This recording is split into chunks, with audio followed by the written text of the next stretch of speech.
Só quero pedir para os irmãos, antes de a gente começar, como estamos todos aqui já, por gentileza, aqueles que puderem aí, fechar os seus microfones, só para que a gente não tenha tanta interferência aqui. E é claro que, como de costume, depois todo mundo vai ter ali o momento de compartilhar, de falar, de interagir e tudo. Mas enquanto a gente está fazendo a leitura e reflexão aqui, para que não tenha nenhuma interrupção. Amém? Ali, por conta, às vezes, de algum barulho que possa acontecer e tudo. Então, se o microfone ficar fechado, fica mais agradável. No capítulo 6 de 1 Coríntios. Amém? Vamos, então, dar continuidade à nossa leitura. E é um capítulo um pouco curto, confesso para vocês. Aqui eu estava separando alguns pontos, alguns detalhes aqui que eu gostaria de comentar. É um capítulo curto, mas eu não vou conseguir, muito provavelmente, entrar no capítulo 7 hoje, como a gente faz de costume, dois capítulos por aula, porque o 6 ele é curto, mas o 7 ele é muito comprido, e aí a gente vai muito longe. E tem bastante coisa, tem muita informação aqui. Então, eu acredito que a gente vai conseguir detalhar bem o capítulo 6 aqui, e vamos aprender bastante coisa hoje. Amém? Verso 1 do capítulo 6 de 1 Coríntios. Se algum de vocês tem queixa contra outro irmão, como ousa apresentar a causa para ser julgada pelos ímpios, em vez de levá-la aos santos? Vocês não sabem que os santos hão de julgar o mundo? Se vocês hão de julgar o mundo, acaso não são capazes de julgar as causas de menor importância? Vocês não sabem que haveremos de julgar os anjos? Quanto mais as coisas desta vida. Portanto, se vocês têm questões relativas às coisas desta vida, designem para juízes os que são da igreja, mesmo que sejam os menos importantes. Eu digo isso para envergonhá-los. Acaso não há entre vocês alguém suficientemente sábio para julgar uma causa entre irmãos? Mas ao invés disso, um irmão vai ao tribunal contra outro irmão, e isso diante dos descrentes. Só até aqui por enquanto, porque eu acho que já temos bastante aí, né? Aqui Paulo está falando a respeito de desavenças, de causas contrárias ali, um contra o outro, dentro da própria igreja, que muitas vezes nós, como pessoas, como seres humanos, esquecemos um pouco da parte espiritual, dos princípios de Deus, quando se trata de algo que nos fere, que nos ofende, que nos causa dano ou prejuízo, né? Era mais ou menos isso que estava acontecendo aqui quando existiam causas uns contra os outros dentro da congregação. E, como eu gosto de frisar aqui, Paulo está falando isso para a igreja de Corinto. Não é para a igreja da França, do Brasil, da Alemanha em 2026. Ele está falando isso lá há 2026 anos atrás. Já aconteciam esse tipo de divisões, aqui a gente viu, né? Em 1 Coríntios 3, ali, as desavenças que haviam, só que aqui no capítulo 6 ele vai mais longe. Um irmão brigando contra o outro por uma causa que traria algum prejuízo ou alguma discordância entre eles, e levando essas causas diante de tribunais para com os ímpios, ao invés de resolver isso dentro da congregação, como irmãos, baseados na palavra de Deus. Então aqui a gente já vê duas coisas. Que esse problema não é da nossa era atual, esse problema já vem de tempos e tempos, e se a gente voltar lá para o Antigo Testamento, então esse tipo de desavença já havia. Somos pessoas diferentes umas das outras, vamos concordar, vamos discordar, enfim, pode-se haver isso. Então aqui é o primeiro ponto, esse não é um problema atual. O segundo ponto é que Paulo reforça a ideia de que não há entre vocês, por menor que seja, verso 4 diz aqui: portanto, se vocês têm questões relativas às coisas desta vida, designem para juízes os que são da igreja, mesmo que sejam os menos importantes. Quer dizer assim, não precisa ser aquele que tem um alto cargo, por assim dizer, eu não gosto de separar dessa forma, mas o menos importante, aquele que tem o mínimo conhecimento da palavra de Deus, ele já é capaz de ter um parâmetro, que é a palavra de Deus, para analisar o problema ou a divergência entre dois irmãos. Então, com isso aqui, Paulo está falando o quê? Ele está dizendo, ei, aquele que é menos importante, aquele que é menos instruído na palavra de Deus, ele já é capaz de julgar, por quê? Porque não é ele que vai dar a sentença, é a palavra de Deus. Então aqui Paulo está nos falando, se vocês têm um problema, vocês têm um manual para resolver o problema. A palavra de Deus ela é suficiente para te dar a direção da onde ir, da onde não ir, do que fazer, do que não fazer, do que é certo, do que é errado. Aqui eu falei na aula passada a respeito de julgamento, né? Que nós usamos essa palavra julgamento, nos tornamos juízes uns dos outros de uma maneira incorreta, porque usamos o nosso parâmetro, usamos a nossa medida para poder medir o outro. E aí isso não é um julgamento, isso é somente uma exposição de opinião e não vai levar ninguém a lugar nenhum. Mas aqui nesse texto, Paulo está falando literalmente do julgamento, por quê? Porque se há uma causa entre duas pessoas diferentes, se há uma causa entre dois irmãos, aonde será levado em julgamento e será levado ao tribunal, mesmo para os descrentes, então se há esta causa, tem que haver uma sentença depois, ou vai pender para um lado ou vai pender para o outro. Mas se há esse julgamento, precisa ter um parâmetro. E Paulo está explicando aqui nítida e claramente que este parâmetro de julgamento vai ser a palavra de Deus. Por quê? Ele está aconselhando que isso seja feito entre os irmãos. Acho que ficou um pouco claro, né, nessa leitura aqui, que os santos deverão julgar o mundo.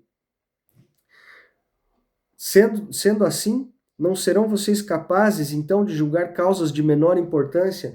Aqui no final do verso 2. Se os santos julgarão o mundo, que é a determinação da palavra de Deus, de quem será salvo e quem não será salvo, então Paulo refere-se às outras coisas aqui como causas de menor importância. Quer dizer, se eu tenho um problema com meu irmão, isso é de muito menor importância do que o julgamento do juízo final que será dado pelo Senhor. Então são todas estas causas tratadas de menor importância, mas que a palavra de Deus vai te dizer como agir com relação a elas. Mas nós vamos ignorando esses fatos, vamos ignorando estas pistas, nós não entendemos a aplicação dessa palavra. E aí, quando eu tenho uma desavença com meu irmão, aí saindo do contexto lá de 1 Coríntios, mas vindo para o nosso agora, que não deixa de ser o mesmo problema, mas quando eu tenho uma desavença com o meu irmão, ou com o meu patrão lá na empresa, ou com uma empresa que eu comprei e me causou dano e não entregou aquilo que eu pedi, enfim, o que a gente faz? A gente procura a solução na justiça, a gente procura um tribunal, a gente procura alguém para quê? Para que não soframos dano, para vir a reparar os nossos danos. E aí, quando a gente parte para o lado do mundo, digamos assim, para aquilo que o mundo nos oferece e esquecemos da Bíblia como parâmetro, qual que é a tendência do mundo? Qual que é a tendência das pessoas, de um modo geral, quando a gente deixa a palavra de Deus de lado? Não, isso não está certo, eu não posso aceitar. Se me prejudicou, eu tenho que buscar o quê? Os meus direitos. Eu não posso ficar no prejuízo, eu tenho que ser ressarcido. O patrão não pagou, então eu vou colocar na justiça porque precisa me pagar, e assim sucessivamente. Essa é a nossa natureza, esse é o nosso ponto de vista. Não estou dizendo que está de todo errado. Tá? A justiça está aí, ela existe, leis existem para nos respaldar e nos defender também.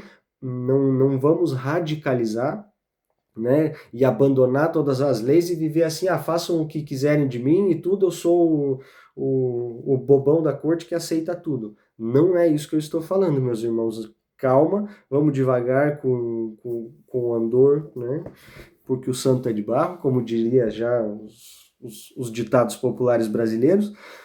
Então não vamos radicalizar, só que também a gente não pode levar tudo a ferro e fogo dizendo que a gente sempre tem que ganhar, nunca pode levar o tal do prejuízo e tudo, porque, primeiro de tudo, temos que ter a palavra de Deus como parâmetro. E não sempre querer levar vantagem em tudo aquilo que fazemos, nunca sermos prejudicados em nada, porque isso pode sim nos acontecer, né? E aqui Paulo vai mais longe ainda, do verso 7 e verso 8, e algo que nos traz uma reflexão muito grande aqui. Verso 7. O fato de haver litígios entre vocês já significa uma completa derrota. Por que não preferem sofrer a injustiça? Por que não preferem sofrer o prejuízo? Em vez disso, vocês mesmos causam injustiças e prejuízos, e isso contra os irmãos. Porque daí aqui a gente vai mais longe no problema. Eu não só estou querendo defender os meus direitos, indo buscar a justiça de todas as formas, como se, além de eu garantir o meu direito, eu prejudicar o outro que está me devendo, ou que me causou um dano, ou que me prejudicou de alguma forma. Se eu causar um prejuízo a ele, não tem problema. Afinal, o ditado popular vai dizer, né? Aqui se faz, aqui se paga. Quer dizer, se ele me fez mal, agora eu também vou fazer mal para ele. Eu também vou cobrar aquilo que me é devido e pouco importa se ele vai levar mais prejuízo do que eu levei. Não é essa a natureza humana? Normalmente, temos essa tendência. A pessoa me prejudicou, então aquilo que eu fizer para restituir o meu prejuízo, se prejudicar ela também, não tem problema, eu estou defendendo os meus direitos. E aqui Paulo está nos advertindo completamente o contrário. A gente já vai chegar num ponto um pouquinho mais interessante depois disso aqui, né? Porque ele fala assim que o fato de haver já uma briga, um litígio, uma disputa entre os irmãos, já é uma completa derrota. Porque aí eu praticando isso, eu não preferindo sofrer talvez uma injustiça, um prejuízo que para mim parece muito injusto, vamos assim dizer, eu não querendo sofrer isso, eu procurando já uma justiça contra o meu irmão, eu já perdi tudo. Por quê? Não está fazendo muito sentido isso, né? Eu vou explicar por quê. Porque antes deste Paulo, que está nos ensinando aqui neste trecho de 1 Coríntios, veio alguém antes dele, ensinando princípios. Este que ensinou Paulo, ensinou alguns princípios que quando chega nessa parte aqui, esses princípios já se foram há muito tempo. Princípios esses que a gente não pode esquecer. Vou lembrar vocês do texto e recomendo depois que vocês voltem para ler. Lucas, capítulo 6, do verso 27 ao verso 36, vai nos ensinar a amar o nosso inimigo. Quem se lembrava disso aqui? A gente está falando outro assunto, outra coisa, divisão na igreja, e Paulo ensinando aos coríntios, já se passaram alguns anos, algum tempo aqui do contexto, mas aquilo que foi ensinado lá em Lucas não ficou para trás, não é passado, a gente não pode esquecer, fazer de conta que nada aconteceu. Jesus nos deu essa direção. Ele disse para amarmos os nossos inimigos. Ele nos disse para abençoarmos aqueles que nos amaldiçoam. Então, por que raios que aqui em 1 Coríntios eu vou chegar diante de um irmão meu e vou começar a brigar com ele por algo que eu acho que eu vou levar um prejuízo? Quer dizer que eu esqueci o princípio do ensino. E mais longe do que isso, no verso, entre esse texto aí que eu passei, exatamente no verso 29, Jesus está falando assim: se alguém te bater numa face, não é para você sentar a porrada nele inteiro e destruir ele da maneira que você conseguir. O verso 29 de Lucas, capítulo 6, está falando: se alguém te bater numa face, você tem que dar a outra. Então, como que agora, num determinado tempo, num determinado momento, eu esqueço de tudo isso e aí eu não posso levar prejuízo? Calma lá. Não, como assim? Bateu de um lado? Vem cá que agora é a minha vez de bater. Não, bateu de um lado, eu vou dar o outro. Mais para frente no texto, ali até o verso 36, ele vai falar: se alguém te roubou a capa, entrega também a túnica. Vai, não tem problema. Porque a gente não pode esquecer que aquele que peleja por nós, ele não dorme, ele não descansa, ele não se esquece. E, sobretudo, ele é justo. Nós somos vingadores, vingativos. Se alguém nos faz mal, nós queremos reagir na hora. E o Senhor não reage assim. O Senhor, ele dá como recompensa aquilo que plantamos. Então, se eu estou plantando o mal, se eu estou plantando a violência, se eu estou plantando o roubo, uma hora eu vou colher o resultado de tudo isso. Agora, se eu semeio amor pelos meus inimigos, uma hora eu também vou colher o resultado disso. Vejam bem, não é aceitar tudo, levar prejuízo em todas as coisas e abaixar a cabeça para todo mundo e achar que tudo está correto. Não.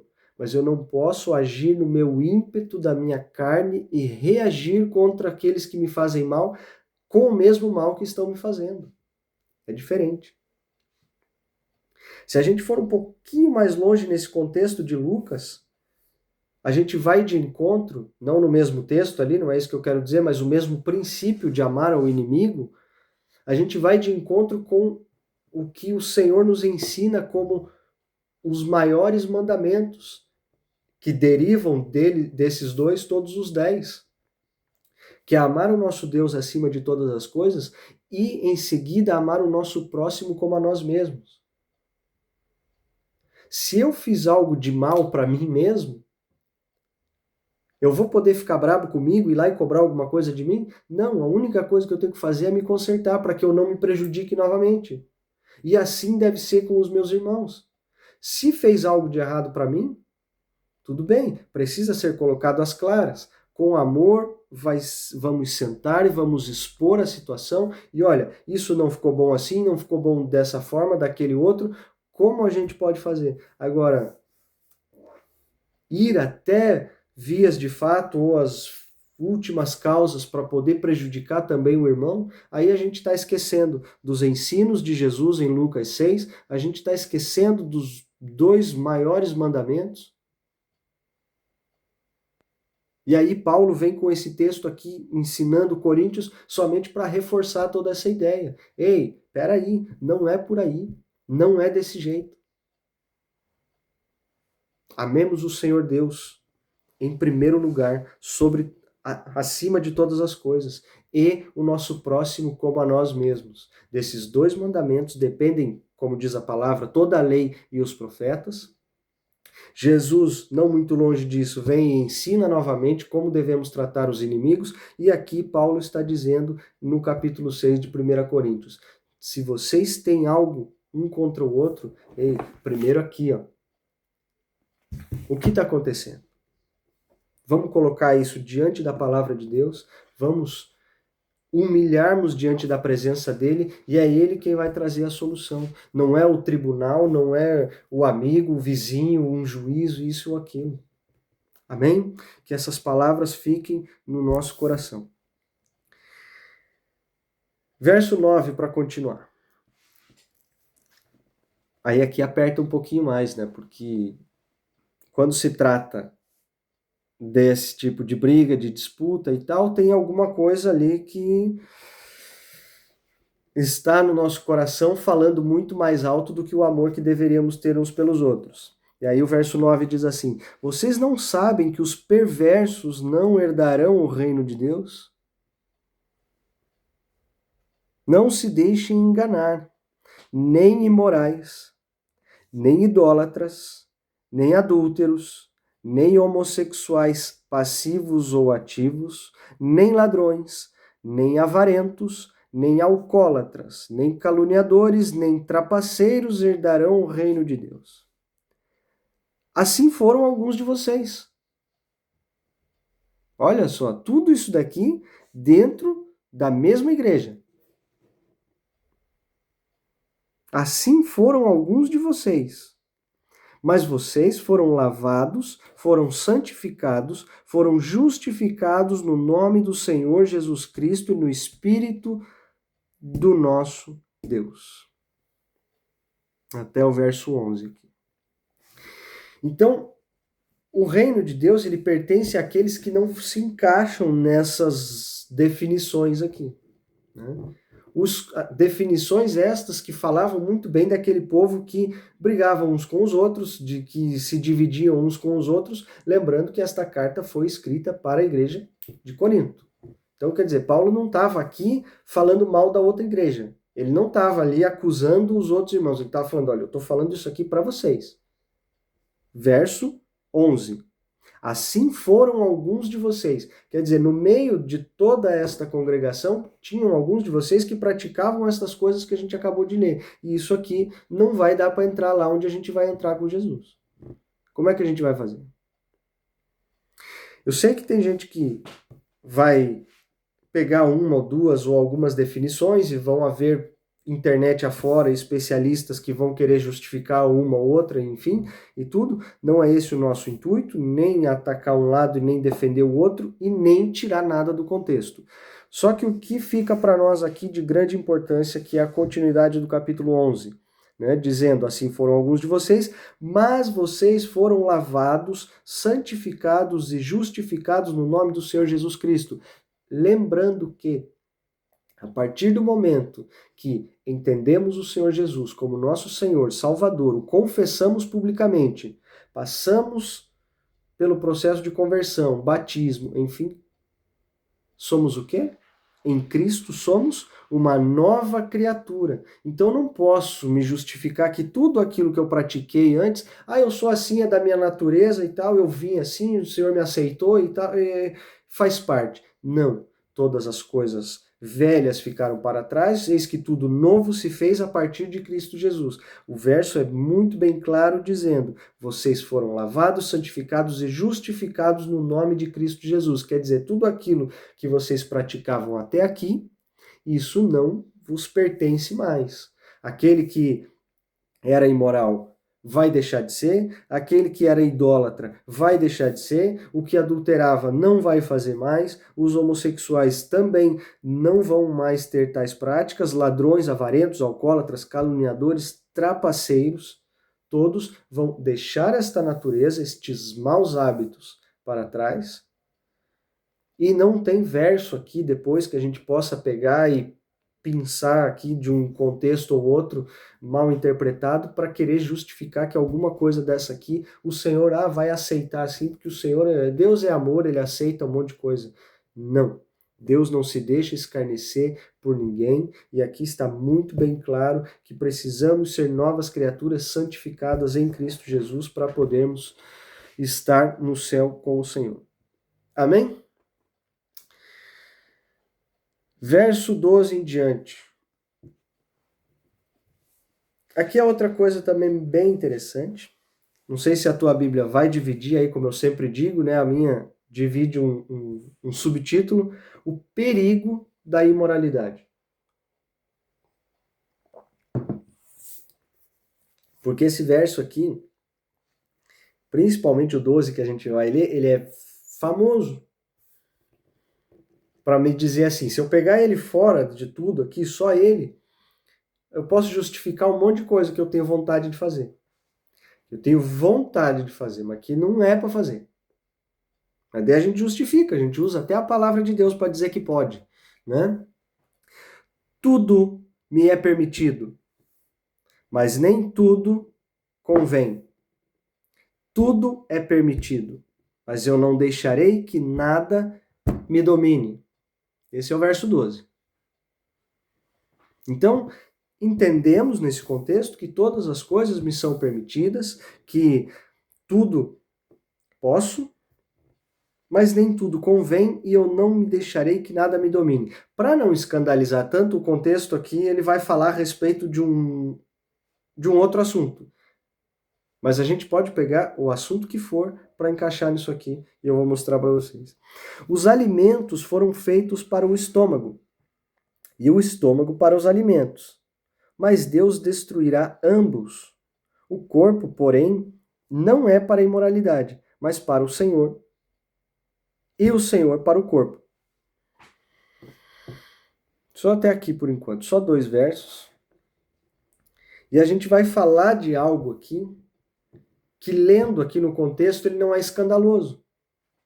Porque é normal para todo mundo falar de alimento. É normal para todo mundo se alimentar.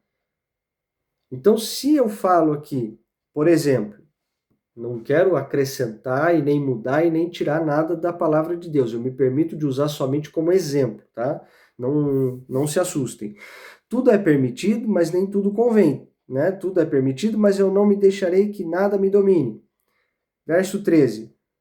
O álcool, o tabaco, a droga, foi feito para o corpo, para o estômago. E o estômago feito para todas essas coisas. Aí é escandaloso, não é? Porque a gente está falando de coisas que escandalizam os cristãos. Se eu falar de álcool, se eu falar de cigarro, se eu falar de qualquer outra coisa que não é da prática cristã. Mas, meus irmãos, o pecado não está na substância. E eu não estou aqui defendendo nenhuma substância. Eu não estou aqui dizendo que você pode ou não pode fazer o que não deve fazer. O que eu quero que a gente entenda é o princípio da obediência e da nossa consciência. Quando a gente fala de coisas escandalosas, como eu citei aqui, é claro que a gente vai entender como pecado. Por quê? Porque é escandaloso a gente falar a respeito de um cristão que utiliza tais coisas. Por isso que a Bíblia não vai pender para esse lado, eu acredito nessa interpretação, e por isso aqui que o Senhor usa, e Paulo usa aqui as palavras do Senhor no verso 13, falando diretamente dos alimentos. Porque quando a gente olha para um alimento, quando a gente olha para um doce, um sorvete, um chocolate, isso não é pecado. Todo mundo come, todo mundo gosta, é uma sobremesa, é um isso, é um aquilo. O pecado não está na substância, o pecado está no exagero e na falta de controle. Mais uma vez eu vou reforçar aqui para que a gente não desvie o assunto. Eu não estou defendendo o uso de nada, não estou dizendo que agora a gente pode fazer o que quiser, sair bebendo, fumando, usando o que quiser. Não é isso, meus irmãos. Só que o princípio da aula aqui é interpretar o texto e justamente que a gente tenha essa consciência de obediência. Que a partir do momento que eu me deixo dominar pelo que quer que seja o alimento, seja o que quer que tenha o meu coração, mais do que aquilo que eu posso dominar, se eu não tenho a capacidade de dizer que não para aquilo, o pecado já está instalado ali. Poxa, Murilo, então você está me dizendo aqui que só porque eu tenho o hábito, não vai chamar de vício, porque comida não vicia, de comer tal coisa todo dia da semana, ou uma vez por semana, ou todo final de semana, tem que ter aquilo na minha mesa, é pecado? Se você não consegue dizer não, se você não consegue se afastar disso, poxa, mas é pecado comer? Não, o pecado não está na comida, está na falta de controle, certo? Deus destruirá ambos, o alimento e o corpo. Então, o pecado está na falta do controle. Ah, mas é chocolate, não tem problema. Ah, mas é uma bala, é um chiclete, é um refrigerante, não estou aqui para dizer aquilo que pode, aquilo que não pode. Estou dizendo que se você não tem domínio próprio, o pecado está instalado aí. E eu quero ir mais longe com isso, né? que aqui ele vai tocar num outro ponto muito delicado também. Verso 14, vamos continuar e eu explico. Por seu poder, Deus ressuscitou o Senhor e também nos ressuscitará. Vocês não sabem que os seus corpos são membros de Cristo? Tomarei eu os membros de Cristo e os unirei a uma prostituta? Aqui ele já é um pouquinho mais claro e mais direto, né? De maneira nenhuma. Vocês não sabem que aquele que se une a uma prostituta é um corpo com ela? Pois, como está escrito, os dois serão uma só carne, mas aquele que se une ao Senhor é um só espírito com ele. Então aqui o texto vai um pouquinho mais longe, porque a gente estava falando de uma falta de domínio, estava falando de uma comida, de um negócio assim e tal. Não é, talvez, lendo aqui, tão grave quanto o que vem em seguida que a gente leu, né? Porque a gente vai ver nos próximos versos que aquilo que fazemos aquilo que pecamos, que não é deste cunho sexual, pecamos para fora. Pecamos fora do nosso corpo, por assim dizer. É o que o verso vai explicar aqui, é o que o texto vai explicar aqui para frente. Mas quando pecamos nesse âmbito, nesta área, quando damos o nosso corpo para esta imoralidade, pecamos contra nós mesmos, porque estamos entregando o templo do Espírito ao pecado. Porque se estamos com o Senhor, vamos ser um só espírito com Ele, quando nos unimos fisicamente com outra pessoa, e assim é também no matrimônio, no casamento, tornamos-nos uma só carne com o nosso cônjuge. Não é pelo simples fato da cerimônia, casamento e tudo, é por onde a aliança é selada naquele casamento. Tornam-se os dois uma só carne. Isso a palavra vai ser bem clara também em nos explicar. E aqui, não diferente disso, a palavra está nos dizendo que tornaremos-nos um com aquela com a qual nos unirmos, referindo-se a uma prostituta. Não somente a prostituta, mas a qualquer caso de imoralidade. A palavra vai traduzir aqui como prostituta, mas a qualquer caso de imoralidade sexual, vamos estar nos tornando uma só carne com aquele que nos unimos. Verso 18. Fujam da imoralidade sexual. Todos os outros pecados que alguém comete fora do corpo, os comete. Mas quem peca sexualmente, peca contra o seu próprio corpo. Acaso não sabem que o corpo de vocês é santuário do Espírito Santo, que habita em vocês? Que lhes foi dado por Deus e que vocês não são de si mesmos? Vocês foram comprados por alto preço, portanto, glorifiquem a Deus com o seu próprio corpo. Ou aquilo que aconteceu na cruz há 2000 anos atrás, era simplesmente porque precisava acontecer, porque estava escrito. Não somente por isso, mas para nos libertar do pecado que o Senhor entregou o seu Filho naquela cruz e derramou o seu sangue para que hoje pudéssemos ser livres. Então, a cada vez que voltamos às nossas antigas práticas, é como se colocássemos Jesus novamente lá. É como se olhássemos para aquele sacrifício e disséssemos assim: ah, não tem problema, não fui eu, então vai, faz de novo, o Senhor vai me perdoar outra vez, outra vez, outra vez e mais uma vez. E não nos damos conta de que tudo aquilo que temos, o que somos e o que fazemos é para o Senhor, por permissão dele e para sua honra e glória quando fazemos para ele. Mas quando fazemos contra, também estamos fazendo contra o Senhor. Vocês já imaginaram um time que uma hora está jogando a favor dos seus companheiros e num determinado momento a metade do time esquece o que está fazendo ali e começa a jogar contra a sua equipe? No mundo real aqui, no mundo que a gente vive correndo para ganhar, uma equipe que está disputando um campeonato, está jogando contra outro, ele não vai fazer isso. Mas no mundo espiritual a gente faz e a gente não se dá conta. Quando tudo está bem, quando a gente se lembra da palavra de Deus, a gente está jogando a favor do reino. Mas daqui a pouco dá uma vontade na nossa cabeça, bate alguma coisa que a gente não sabe explicar, a nossa carne fala muito mais alto, a gente começa a jogar contra o reino, a gente começa a jogar contra a nossa equipe, expondo novamente Jesus à vergonha da cruz.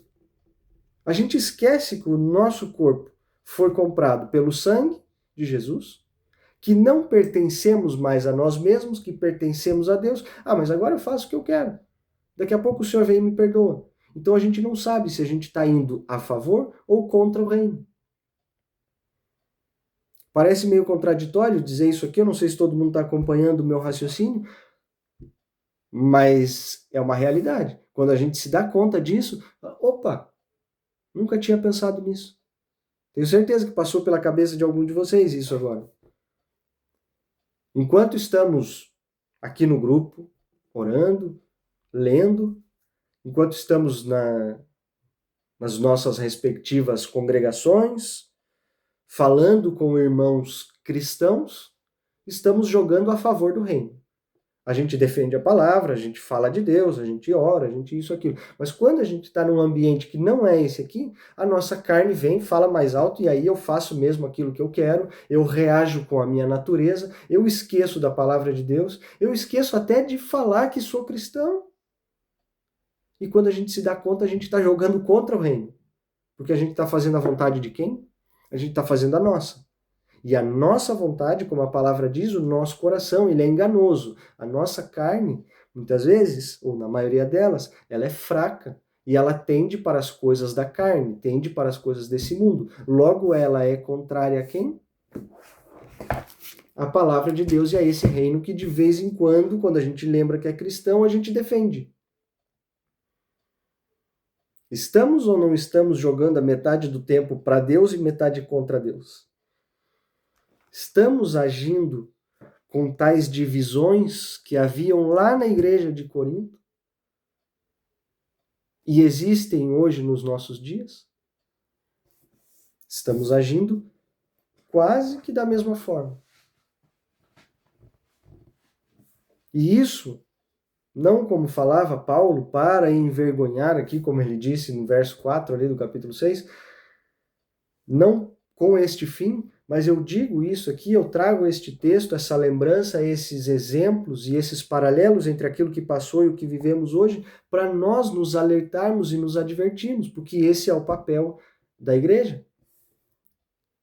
Aquele que está de pé, cuide para que não caia. E devemos andar junto, porque se um de nós cairmos, o outro vem e ajuda a levantar. Então o nosso papel é falar assim, ei, vem cá, meu amigo, vem cá, meu irmão, minha irmã. Você está dando uma saidinha do trilho aí, você está caminhando para um lado que talvez não é aquilo que a palavra tem para você. E eu me encaixo nisso. Porque não é porque eu estou aqui toda quarta-feira falando desse lado da câmera na maior parte do tempo e lendo que eu estou livre. Eu conto diariamente com a oração e o suporte de vocês também para isso. E estou completamente aberto para um dia vocês chegarem para mim e falar assim, olha, Murilo, calma lá, eu acho que você se perdeu um pouquinho ali. Eu sou humano, não sou super-herói, não sei tudo, estou longe disso, e nós estamos no mesmo caminho. O único, espero eu, né? Aquele até chegar ao Pai, que é Cristo Jesus. Mas enquanto humanos, somos pecadores. Sabem todos aqui me dar a definição do que é o pecado? Sabem todos aqui me dizer exatamente a origem da palavra pecado? É errar o alvo. Quer dizer, eu estou tentando acertar, mas eu posso errar o alvo, e isto chamamos de pecado. Pecado não é simplesmente os escândalos que vemos. Pecado não é simplesmente eu vir aqui olhar no texto e falar assim, poxa, se eu trocar o verso 13 aqui de alimento para álcool e outras coisas escandalosas, não é se eu estiver envolvido, inserido neste contexto escandaloso que eu estou pecando. Não. Estou pecando em outros aspectos que pode até nem parecer pecado. Mas se fugiu da linha, se fugiu da palavra de Deus e se fugiu do alvo, já estou errando. Então eu também estou incluso neste pacote de correção. Não se preocupem, eu não estou aqui isento da correção. Então isso serve para todos nós. Amém? Que esse texto, embora curto, mas muito rico, possa ecoar durante a nossa semana, possa trabalhar na mente e no coração de todos vocês, em nome de Jesus. Que este aprendizado aqui possa nos fazer crescer um pouco mais em graça, nos aproximar mais do Senhor e que possamos fazer atenção a cada um dos versos, a cada contexto. E eu recomendo fortemente a releitura, já que ele é curto, vai dar tempo de reler umas 3, 4, 5 vezes. E junto com essa releitura, propriamente dita, quando chegarem ali entre o verso 7 e 8, quando a gente falou dos litígios entre vocês, que preferem não sofrer injustiça e tudo, que leiam também Lucas 6, do 27 ao 36, que é um texto embasando o outro, é um texto endossando aquilo que já está dito ali, dizendo, olha, presta atenção, não é brigando uns com os outros que a gente vai resolver as coisas. Jesus ensinou de uma forma clara, Paulo ensina de uma forma que complementa isso, e tudo isso já vem lá do Êxodo, quando foram escritas as tábuas da lei, quando foram escritos os 10 mandamentos, também já tem uma pincelada disso desde lá de trás. Então, que possamos fazer atenção, reler tudo isso e, sobretudo, como eu sempre digo, aplicar nas nossas vidas, no nosso dia a dia. Em nome de Jesus. Como estamos em maior número hoje, e o capítulo foi um pouquinho menor, agora sobra um pouquinho mais de tempo aí para que possamos interagir, né? Uma única coisa que eu queria falar antes de abrir aqui para todos vocês, não vou ser longo, mas eu quero deixar a liberdade, porque eu sei que o nosso horário mudou, a gente está um pouquinho mais tarde e fica um pouco mais limitado também aí em termos de horário. Então, como estamos encerrando aqui a leitura, o estudo, e agora é um tempo de compartilharmos e interagirmos, não se preocupem, aqueles que precisam sair, fiquem à vontade, a gente entende, né? Eu sei que os horários às vezes são mais restritos e limitados, então se alguém precisar sair, não se preocupe, não há nada de mal nisso, tá? Seja abençoado da mesma forma, que o Senhor esteja com todos aqui, em nome de Jesus, e que o Espírito Santo os acompanhe e lhe proporcione um bom restinho de semana. Amém? E aqui eu deixo a palavra para aqueles que quiserem participar conosco. Em nome de Jesus, sejam livres.